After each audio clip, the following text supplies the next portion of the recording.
let me take a cue from what was just mentioned by Karen around the market segments that women occupy, and by Yara around the thinking about women just occupying a 9-to-5 job versus being actually an entrepreneur.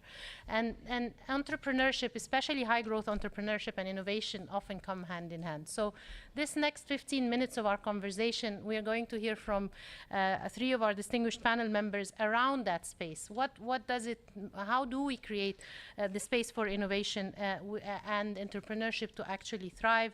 And in particular for women who, if you look at it, they control $29 trillion of global consumer spending. We know how to spend, as you know, but yet their preferences and needs in products and services often go unmet. So if we can actually do that match in terms of how women occupy that space, how do we support them, then perhaps we can unleash a lot of the entrepreneurship spirit that exists. So my first question is going to be for Penny.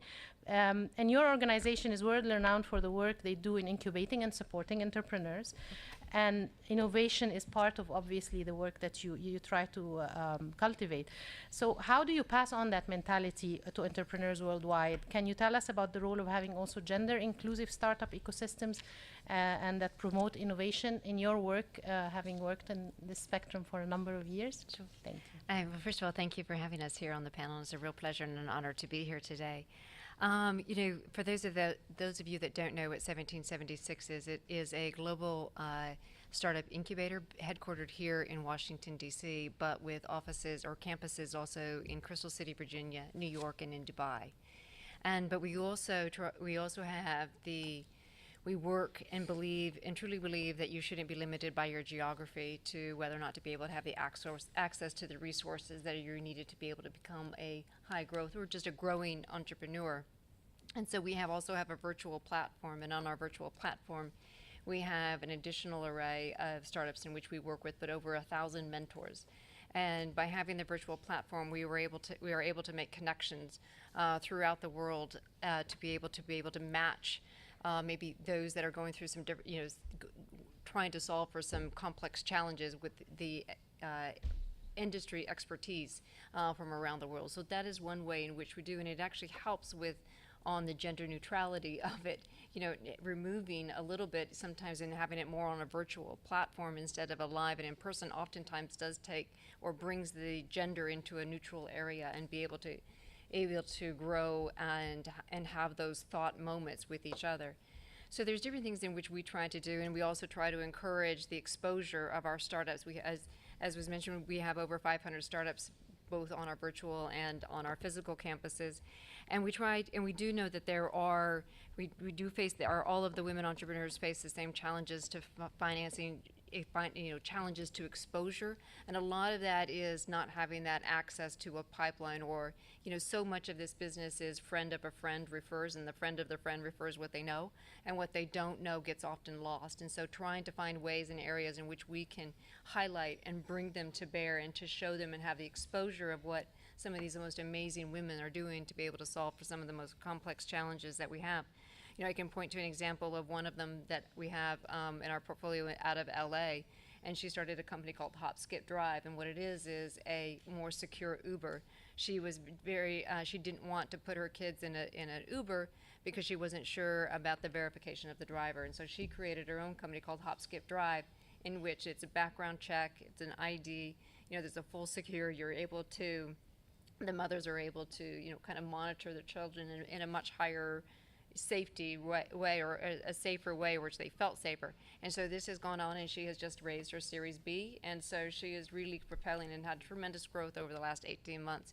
But without pushing that forward and without giving her a platform in which to speak and to be able to help, take her to various VCs, she probably would have been lost into the system. So what we try to do both is understand that that there is that gap between who gets financed, especially on the gender side. As was mentioned, only 2% of the women entrepreneurs are actually getting financed. Only 7% of venture capitalists are actually women partners. So you just have a gap on what they're being exposed to. And there's not a lack of binder full of women, as was said once in a presidential campaign. I mean, there is just a plethora of women that are out there. And so we try to do that each on every one of our campuses, and plus on our virtual. We also have women tech meetups. We also have women cohort lunches. And people, have said, aren't you actually doing reverse discrimination because you're not allowing the men and isolating? But we also have found, as was mentioned, when they're in a group, there's shared pain points that they have found more difficult as a woman, or there are shared things that they can both solve together as a collective group. So it's not that we're discriminatory against men, it's just that we also know that there's maybe a little additive boost that needs to occur for a woman entrepreneur, or for them to be able to be exposed to the right avenues and methods in which we can help them, really truly grow their companies. So many different programs in which we do. I can say at the incubator itself, we are over 60% women run. We do have a male boss and CEO, which is fine. He's great. He's fantastic. But I would say 60% of the composite. Also, and it is interesting. My background is in politics, and I got my first start with a woman who really did break a glass ceiling in Texas. It was a woman by the name of Ann Richards, who went on to win governor of Texas. And she really pushed envelopes in a lot of different places, but what it showed was with a strong voice and someone leading, a lot of people will follow. And so, we also have tried to encourage that and bring to bear, and find different and creative ways in which we can build. But I would say politics, I think, is actually ahead of the tech industry. They're much more gender equity and gender parity believe it or not, on the U.S. government side. I can say, having worked in it for 20 years, and hoping to bring kind of what we had to go through in the government, and a real focus and a real attention to go out and to really try to diversify your